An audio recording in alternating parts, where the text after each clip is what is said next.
tiempo que cayó ya en mis manos un libro, La historia del cerebro, de José Ramón Alonso. Un libro muy especial, me gustó muchísimo. Es muy bonito, es muy ameno, pero es un libro que habla de cómo es nuestro cerebro y un poco también hace un repaso de la historia del cerebro. Y es que el cerebro es un laberinto, está lleno de misterios, aunque muchos científicos digan que es plástico y que el cerebro se va haciendo poco a poco. Lo curioso es que yo creo que sabemos poco de él para lo que da de sí, ¿verdad, Antonia? Pues sí, buenas noches. Para mí el cerebro, bueno, qué gran tema, ¿verdad? Para mí, o mejor dicho, porque le oigo a los científicos y a los médicos, claro, el cerebro es el gran desconocido.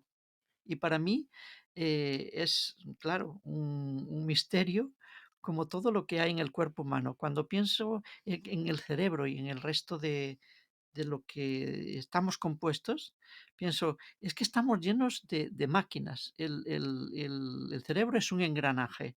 El engranaje que rige todo nuestro organismo y todo nuestro organismo son máquinas. Piensas en el sistema digestivo, en el sistema circulatorio y el respiratorio. Todo está lleno de máquinas. Y para mí eso es extraordinario.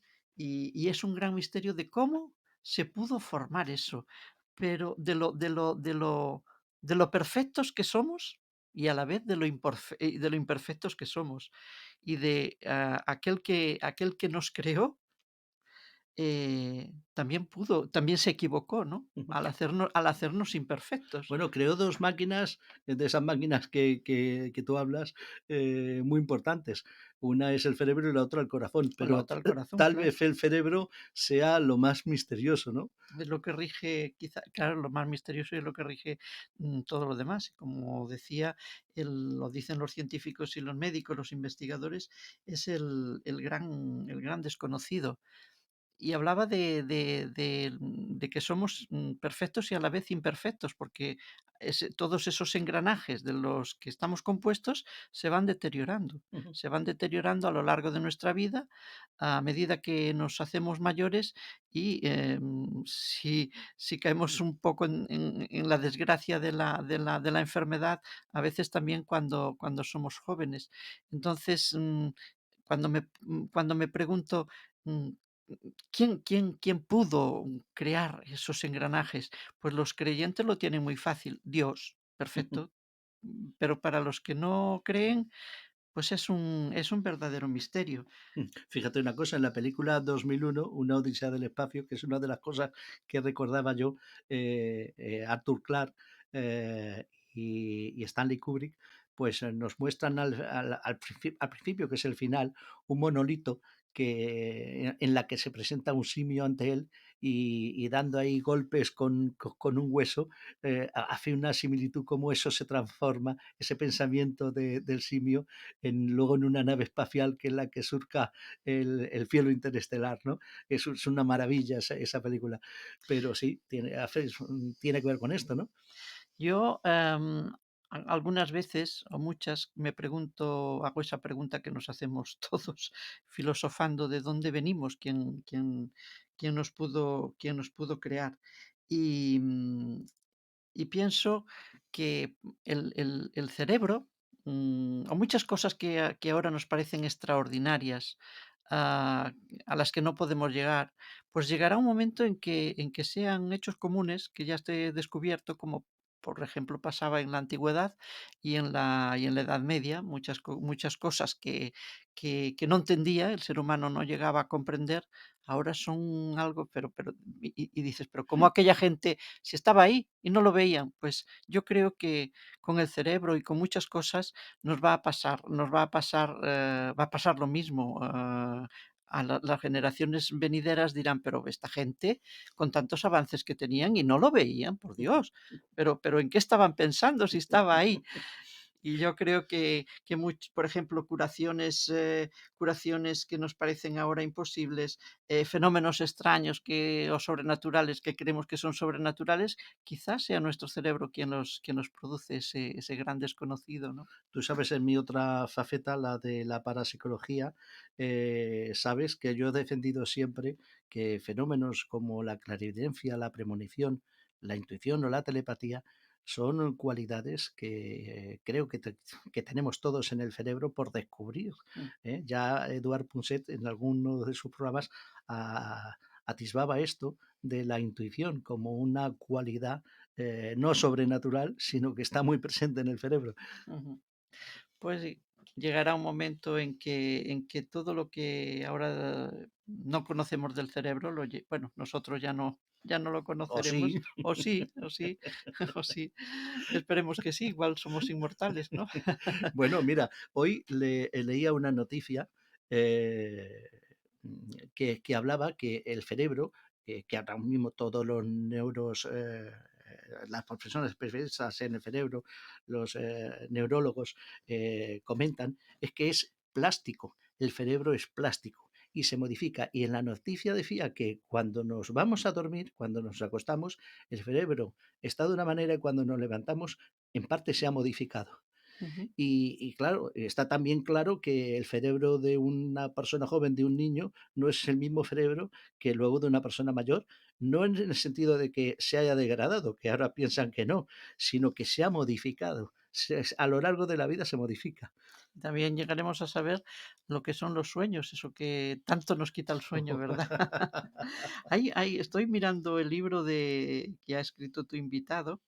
Y hay aquí unas frases que me parecen preciosas. Dice, el cerebro es tan vasto como el universo, desde los átomos a los agujeros negros, desde el amor a los hijos hasta el miedo a la muerte. Todo está codificado en nuestras redes neuronales. Tú eres el cerebro y esta, en gran parte, es tu historia. Pues de eso vamos a hablar, de la historia del cerebro, de los enigmas, de los misterios, un poquito de historia, con esta noche José Ramón Alonso. Es un tema apasionante que yo me voy a quedar aquí escuchando atentamente lo que nos explica el invitado.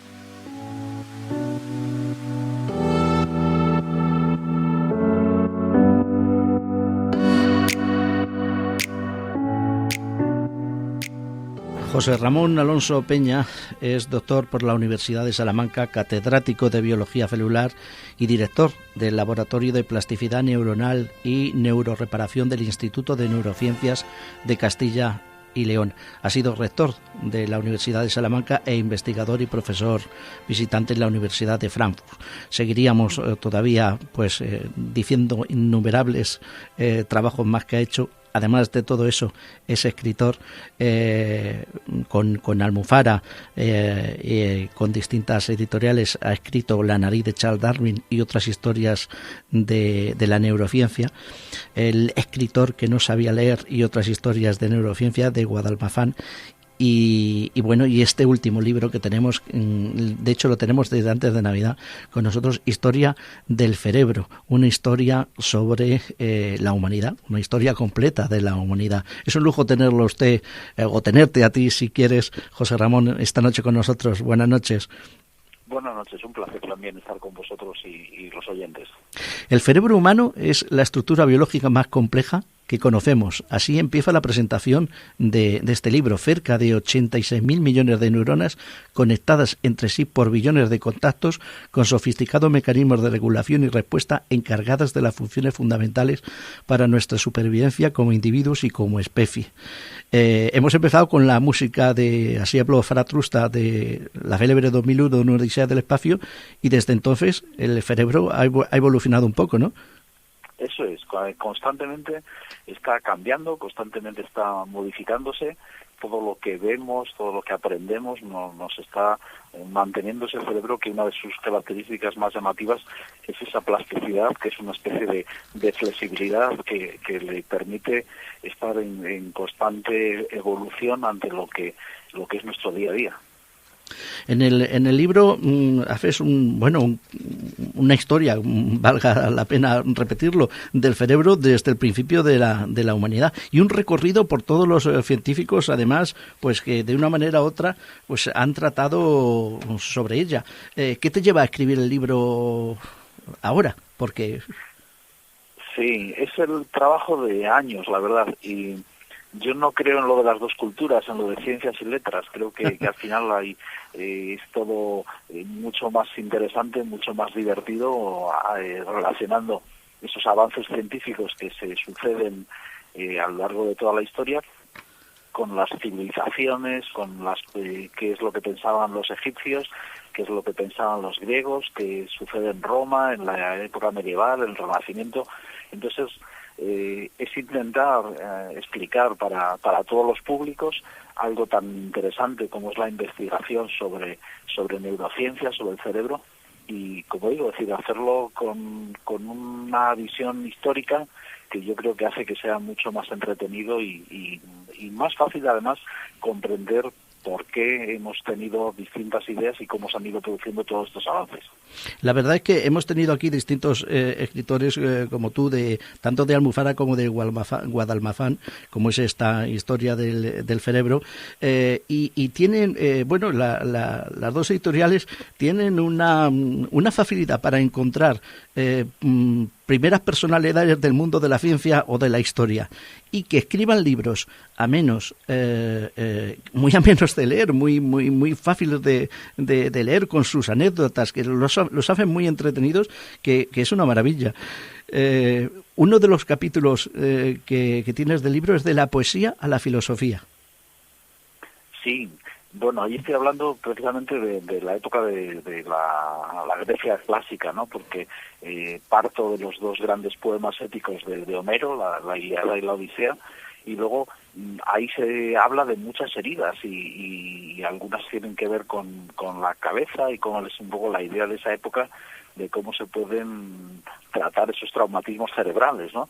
Y luego ya entro, claro, los filósofos griegos son clave a la hora de identificar dónde reside el genio, cómo funciona el cuerpo, y bueno, hay unos referentes claves como pueden ser Hipócrates, o como puede ser Almirón de Crotona, o el propio Aristóteles, ¿no? Entonces, a mí me gusta también mucho la poesía, pero en este caso era decir cuál es ese enfoque que primero tiene un aspecto guerrero, en el sentido es las epopeyas de Homero, y luego ya entrar un poco en la reflexión de los filósofos de cómo piensan que sucede el pensamiento, la memoria, todas estas funciones que ahora sabemos que son claramente cerebrales.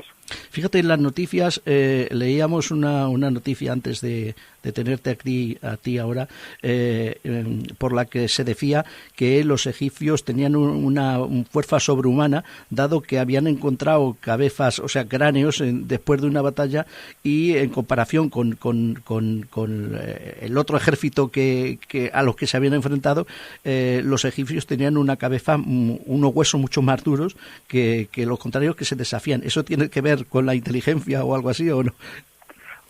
Es una pregunta complicada, además no lo había oído nunca.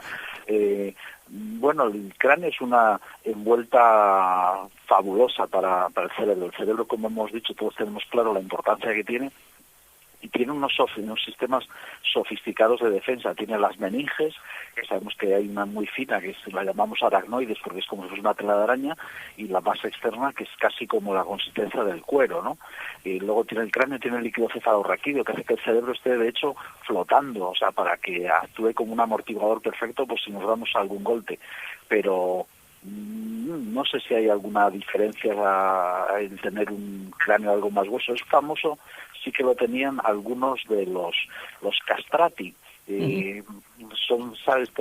Estos cantantes que tenían una voz sofisticada y maravillosa, que mantenían porque se les castraba de niños.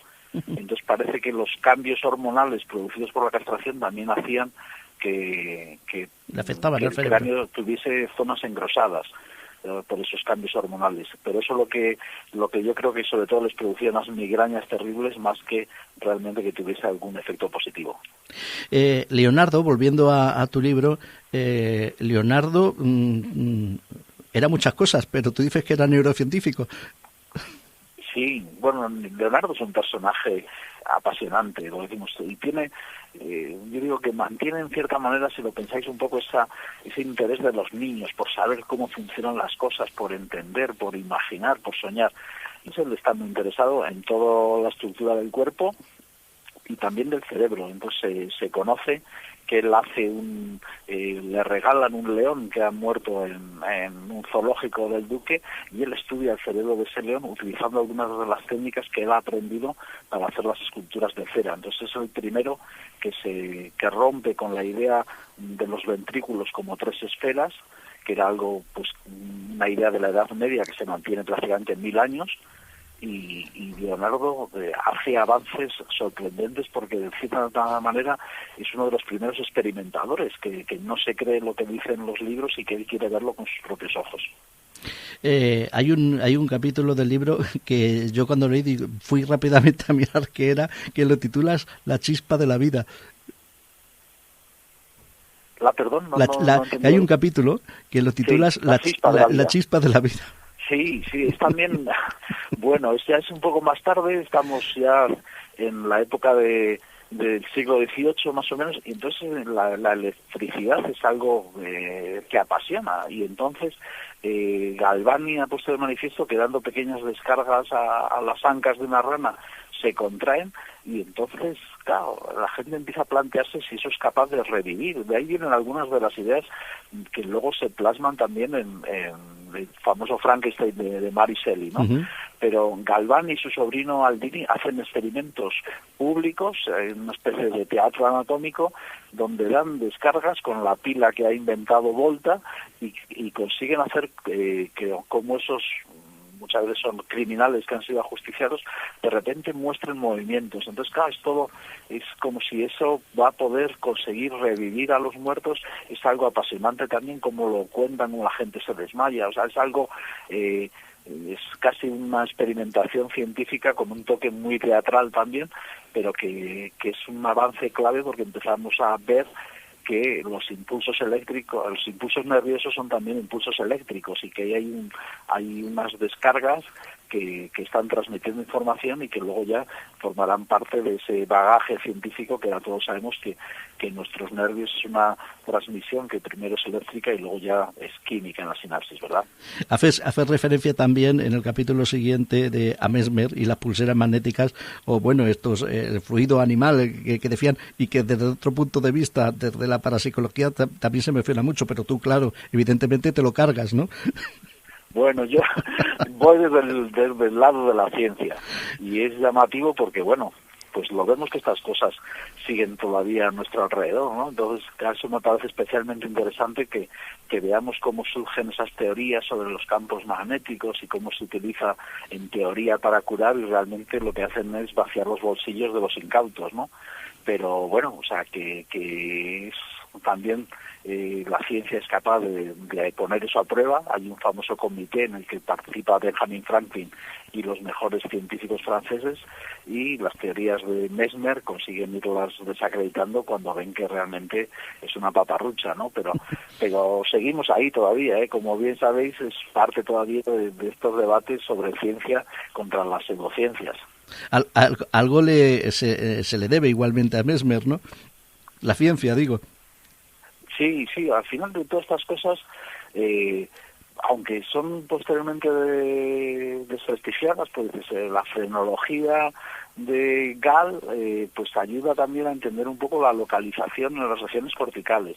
Mesmer, pues de algunas usamos ahora, por ejemplo, encefalogramas eléctricos, pero también magnetoencefalogramas, y vemos esos campos magnéticos que se producen por la actividad cerebral. Pero bueno, desde luego esas historias de que ellos cuentan de que vamos a magnetizar un árbol y que si te abrazas al árbol te puedes curar, aunque se siga haciendo en este siglo XXI, pues ha sido una tontería desde que se inventó hace ya casi 3 siglos, ¿no? También hay médicos y científicos que abrazan árboles, ¿eh? Creo que no es tu línea, pero los hay. Sí, o sea, hay, como dicen, opiniones para todo, pero bueno, la ciencia tiene una fuerza que es que nos ayuda a ver si algo es cierto o no. Entonces, si usted dice que esto, que abrazar un árbol que va a curar, pues ahí tenemos el ejemplo de esta comisión para el estudio del magnetismo, como digo, en el siglo XVIII, que lo que hacen es que la gente no sepa cuáles de los árboles están teóricamente magnetizados, y ven que lo único que hacen cuando les vendan los ojos es que se chocan contra el árbol y se dan un cabezazo, ¿no? Pues yo creo que es lo que necesitamos todavía al día de hoy, someter las cosas a prueba, no dejarnos embaucar y que realmente vean que la ciencia es algo muy sencillo, es una herramienta que hemos construido a lo largo de siglos para saber si algo es cierto o no es cierto, no es más que eso. El recorrido, insisto, es muy amplio, el recorrido de la historia del cerebro, el recorrido que tú haces en el libro, desde desde los genes hasta Freud, hasta la localización de las funciones cerebrales, que yo creo que los científicos no sé si están todos de acuerdo en que forman parte exacta de las funciones cerebrales de la misma parte donde, por ejemplo, en una tomografía computerizada se localizan. No sé, ¿hasta dónde estás tú de acuerdo con todo ello? Sí, bueno, yo creo que en general sí que hay bastante consenso. Claro, cada persona es diferente, o sea que los límites exactos entre una zona y otra pues pueden ser difíciles. Una persona que tenemos tecnologías en los últimos años que nos han permitido avanzar muchísimo, ¿no? Pero realmente yo creo que no hay dudas sobre las funciones cerebrales. Todo el mundo, desde los estudios de Broca en el siglo XIX, pues sabemos que tenemos una zona del habla, o tenemos una zona que si tienes una lesión puedes perder la capacidad de leer, o tenemos, pero eso no quiere decir, pues está lo que decimos. Luego hay quien sobre esa base que es real y que es científica, pues construye esas historias de que tenemos un hemisferio artístico y el otro racional. Bueno, no es verdad. Entonces, esos son lo que llamamos ahora neuromitos, y al final, bueno, pues que el cerebro forma parte de los debates cotidianos, no solo en el mundo científico, sino que también hay luego toda una serie de mitos, de cosas que la gente repite, eso que vemos de que si solo usamos el 10% del cerebro y que ya está totalmente desprestigiado, pero aún así se sigue oyendo de vez en cuando, ¿verdad? ¿Y cuánta parte del cerebro utilizamos? Todo. ¿Ah? Todo. Lo que pasa es que no lo ponemos todo constantemente. Yo digo un ejemplo para explicarlo, es como si decimos un automóvil, ¿no? Uno de nuestros coches, nosotros no tenemos todas las luces puestas ni todas las marchas puestas. Según vamos necesitando una cosa u otra, o si llueve ponemos los limpiaparabrisas, el cerebro va haciendo lo mismo. Si le pedimos que haga cuentas, pues pone en marcha determinadas zonas. Si le pedimos que escuche música, pone en marcha otras zonas. O sea, en función de lo que le requiramos, activa o luego desactiva determinadas regiones cerebrales. Y hay algunas, pues, si se encargan, que te digo yo, del control de la temperatura, pues lógicamente eso tiene que estar activado, pero hay otras zonas que solo se activan en momentos determinados. ¿Y cuál es la diferencia, si esto así te lo puedo preguntar, entre una persona normal, una persona inteligente y un genio? Bueno, es muy buena pregunta. No es fácil, porque hay quien dice que incluso no sabemos distinguir qué es la inteligencia. O sea, tenemos formas de medirla, tenemos test desde hace mucho tiempo, tenemos otras herramientas, pero realmente hay quien dice, por ejemplo, una crítica es que eso está hecho por los occidentales y que los países orientales utilizarían otros criterios. Y el genio también todavía es aún más complicado, es algo que hemos buscado en el libro, sale varias veces de esa búsqueda del genio durante milenios, ¿no? Y ahí, por ejemplo, es curioso porque hay personas que clasificaríamos como genios, muchas veces están muy cercanas a un desequilibrio mental. Entonces, en el ámbito artístico y en el ámbito musical es muy conocido de personas que tenían realmente un trastorno mental, pero eso les hace tener una mirada distinta, les hace ver la realidad de una manera diferente, como puede ser Van Gogh o alguno de los músicos románticos alemanes, donde se sabe que en algunos casos claramente tenían dificultades o llegan al suicidio. Entonces, en el genio parece que la frontera entre esa mirada distinta, creativa, a veces es muy cercana a un desequilibrio mental. Aquí que es otra cosa que tocas en el libro, el tema del Alzheimer o el tema de las enfermedades directamente relacionadas con el cerebro, si así se puede decir, o el autismo, no está ligado a que una persona sea más o menos inteligente. No.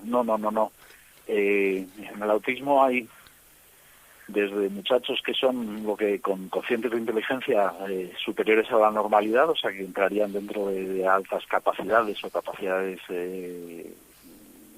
especiales, a muchachos que tienen una discapacidad intelectual, o sea, cocientes de inteligencia muy bajos. Entonces, no va unido a inteligencia. Lo que sí que en algunos casos, por ejemplo en Alzheimer que me comentabas también, hay datos que en función de cómo es nuestra vida, incluso cómo vivimos la vejez, pues no es lo mismo las personas que tienen una vejez activa, que van a clase, que se ponen a aprender un instrumento, que viajan, que las personas que tienen una vejez muy pasiva y que están todo el día sentados dentro del ordenador, delante de la televisión, sí, por ejemplo, ¿no? Entonces, ese ritmo de vida, el cerebro, como decíamos al principio de la entrevista, es muy flexible. Si le exigimos, es como otro órgano, como cuando hacemos gimnasia. Entonces hay que ponerle al cerebro retos, hay que exigirle que haga cosas distintas, que aprenda, y eso es lo que mantiene el cerebro en las mejores condiciones posibles. Fíjate, el físico Javier Tamayo, en unas recientes declaraciones, pues decía que Javier Tamayo, que es disléxico y es premio en física, pues decía que mi profesor me tenía por el peor cociente intelectual de la clase. Se quejaba de esto sí, recientemente. Sí. O sea que... Yo creo que es lo que hablábamos antes, es decir, que muchachos, yo soy cajaliano, o sea, admiro muchísimo a Santiago Ramón y Cajal, y su padre lo sacó del colegio y lo puso de aprendiz de zapatero, pero era muy mal estudiante, las biografías le definen como travieso, que yo digo, entraría en un gamberro, ¿no? Pero luego o sea que yo creo que eso es un mensaje, primero, de que no hay ningún muchacho que sea un caso perdido, y segundo, que hay gente que luego encuentra su pasión, encuentra su tema y luego consigue en ese tema resultados maravillosos, como es el caso de Cajal, ¿verdad? Volvamos de nuevo al libro Historia del cerebro. Hablas de los axones. Alguna vez dentro de las noticias de ciencia yo he hablado también de ellos. Sin axones la neurona no serían nada, ¿no? No haría nada, no. Es el cable de salida. Entonces, con lo que la neurona manda información de un lado a otro. Y al final todo el funcionamiento cerebral está basado en los axones. Entonces, tampoco tiene sentido sin las neuronas o sin los cuerpos. Pero el axón es fundamental para llevar información desde una neurona a la siguiente. Uh-huh. Y se puede recuperar, por tanto, memoria e inteligencia si los axones quieren, vamos.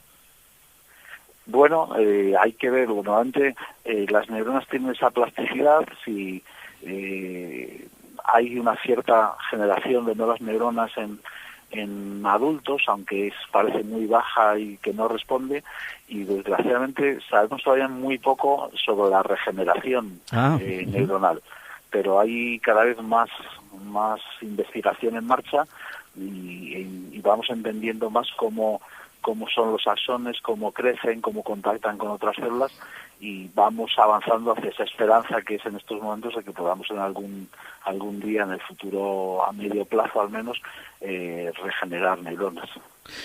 ¿Por qué hablas en el libro de dos cerebros dentro del cráneo? ¿Estás hablando de dos lóbulos cerebrales o...? Bueno, es un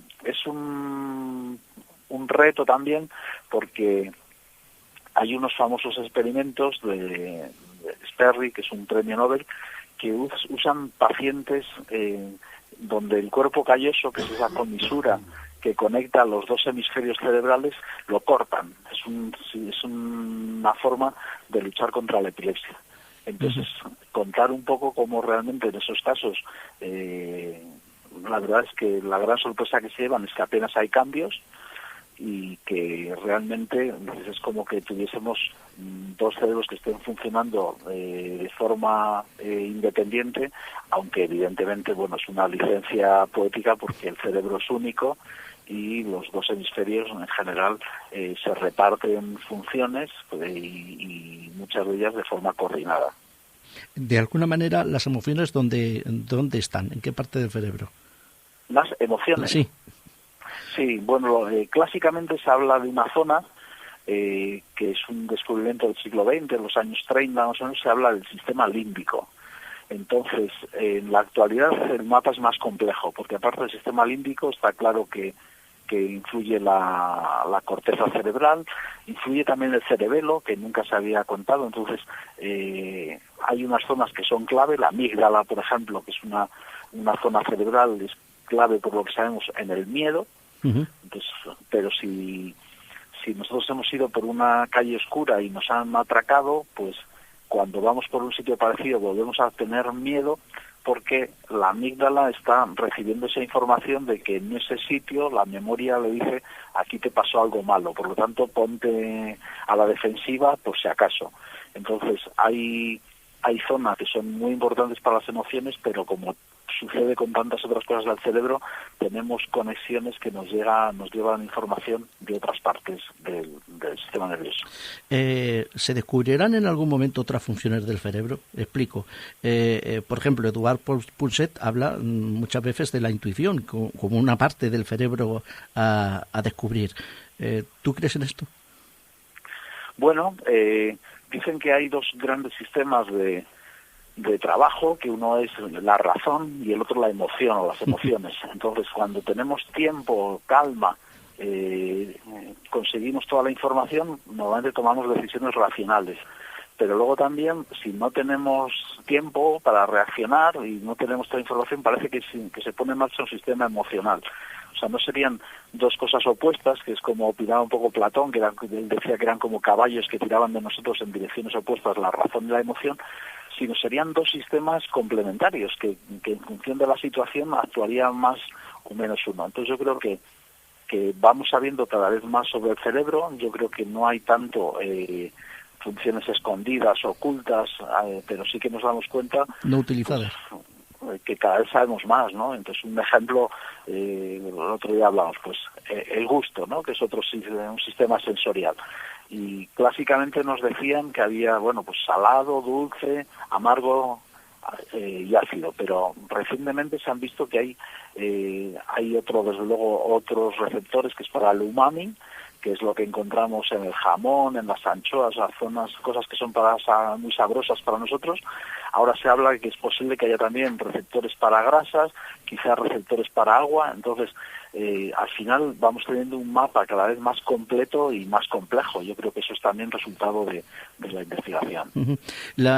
Bueno, hablas de los sentidos. La comida, las medicaciones influyen en cómo se desarrolla nuestro cerebro.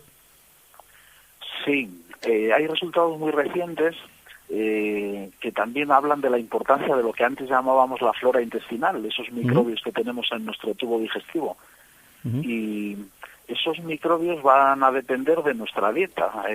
Si estas cosas las hacemos normalmente con ratones, entonces si a unos ratones hembras se les da comida muy rica en grasas, que podría ser como si dijéramos la comida basura esta que hablamos en ocasiones, luego los hijos, las crías de esos ratones tienen una composición distinta de los microbios de su tubo digestivo, y lo llamativo es que tienen un comportamiento distinto, son mucho menos sociales, se relacionan menos. Lógicamente esto hay que tomarlo con prudencia, porque hay que ver si esto es similar en los seres humanos a lo que se ha visto en los laboratorios como digo, con ratones, pero nos abre unas posibilidades impresionantes, porque si tenemos un problema social, de repente imaginemos que esto se debe a que hemos cambiado la dieta y eso está influyendo sobre nuestro microbiota, y eso a su vez está actuando sobre nuestro propio cerebro. Entonces son cosas que nos abren perspectivas que eran totalmente desconocidas hasta hace muy poco tiempo. Es toda una nueva línea, ¿no?, a tener en cuenta, está claro. Sí, así es. Dentro de Historia del Cerebro, y ya terminando, hablas de que el siglo XX se cerró prácticamente con la llamada década del cerebro, una conmemoración acordada por el Congreso de los Estados Unidos. ¿Por qué? ¿Por qué década del cerebro, no década del ordenador? Bueno, porque se vio que uno de los grandes retos que afrontamos todos los países desarrollados son las enfermedades neurodegenerativas. Cada vez vivimos más y eso hace que cada vez haya más personas que tienen Alzheimer, que tienen un Parkinson. Entonces dijeron, bueno, había ejemplos del siglo XX de cómo un gran esfuerzo científico había tenido éxitos, ¿no? Entonces, un ejemplo que todos tenemos claro fue la conquista del espacio, el programa Apolo. Vamos a poner un hombre en la Luna. Bueno, pues entonces dicen, no, tenemos que dar un empuje similar a los temas de investigación del cerebro, porque esto es uno de los retos clave que nos vamos a enfrentar en las próximas décadas. Entonces yo creo que son medidas que a veces tienen el riesgo de quedarse un poco ahí de propaganda o de llamada pública, pero luego realmente si tienen recursos detrás generan que haya una asociación de grupos potentes, una creación de nuevos recursos, de nuevas líneas de investigación, y yo creo que parte de estas buenas noticias que estamos viviendo en la actualidad, que yo digo, prácticamente todas las semanas hay avances que son impresionantes, pues surgen también de estos esfuerzos colectivos, de una concienciación de la sociedad y que diga, oye, que hay mucho en juego, que igual que llevamos años luchando contra el cáncer y aunque el cáncer no haya sido vencido, hemos conseguido avanzar muchísimo, necesitamos avanzar de la misma manera en el estudio del cerebro. La iniciativa Brain, ¿qué es? Bueno, en este final del siglo XX surgen una serie de grandes proyectos. Normalmente son pues las dos grandes, iba a decir, potencias del mundo, que es por un lado Estados Unidos y por otro lado la Unión Europea. Entonces, Brain es una iniciativa también para el estudio del cerebro y que son de estas grandes líneas que surgen con colaboraciones nacionales e internacionales, donde muchos centros, en algunos casos, se organizan objetivos a medio plazo y dicen, venga, vamos a trabajar qué es lo más urgente, qué tenemos que hacer. Entonces son proyectos que siguen actualmente en marcha y que yo creo que están dando resultado, de decir, necesitamos saber mucho más sobre la neurociencia. ¿Hacia dónde crees que va nuestro cerebro, que va el ser humano con su cerebro a cuestas? Bueno, pues yo creo que tenemos una línea que ha sido enormemente prometedora y que los resultados están ahí. Yo, el primer día de clase, siempre pregunto a los alumnos cuál es la esperanza de vida en nuestro país y sí que lo saben, estamos en 83 años y parece que España va a ser de los países con mayor esperanza de vida del mundo dentro de unos pocos años. Somos el tercero a nivel mundial. Y luego les pregunto cuál era la esperanza de vida a comienzos del siglo XX, o sea, un siglo de diferencia. Y normalmente ellos me dicen 50, 60, pero la cifra real es 34,7. Entonces hemos pasado de 34,7 a 83 y algo. Bueno. Entonces, eso ha sido gracias a un esfuerzo de investigación de lo que llamamos la medicina basada en la evidencia, al trabajo de la biología que ha ido sumando la biología molecular, la biología celular.